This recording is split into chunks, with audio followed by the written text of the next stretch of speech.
কখনো কখনো আমরা চাই যে দশমিকের পর কোনো ভ্যালু থাকুক বা না থাকুক, তুমি দশমিকের আগ পর্যন্ত যেই ভ্যালুটা পাবা তুমি সেটাকে কনসিডার করো এবং সেই পর্যন্ত ভ্যালু এনে দিবা।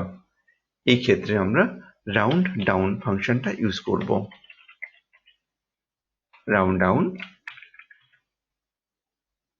নাম্বার হলো A2, দশমিকের পর কয়টা ঘর রাখবে? আমরা একটাও চাই না, তার জন্যই 0, ব্র্যাকেট ক্লোজ, এন্টার।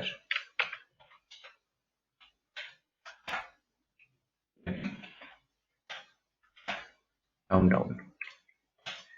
এখানে 1234.12 অর্থাৎ দশমিকের পর কিন্তু ভ্যালু আছে।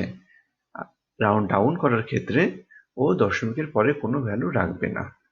আবার এটা দেখেন যে পয়েন্টের পর কিন্তু 5, অর্থাৎ যেটা কিনা আমরা জানি যে 5 বা তার চেয়ে বড় হলে 1 যোগ করে, কিন্তু আমরা যেহেতু রাউন্ড ডাউন ফাংশন ইউজ করলাম সেই জন্যই এটা 87 রেখে দিবে, অর্থাৎ সে 1 যোগ করবে না। আবার এটার দিকেও আপনি তাকান, 1234.99, দশমিকের পর যত বড় ভ্যালুই থাকুক না কেন রাউন্ড ডাউনের ক্ষেত্রে ও সেটাকে কনসিডারই করবে না, অর্থাৎ 1234.1234, এটা হচ্ছে রাউন্ড ডাউন।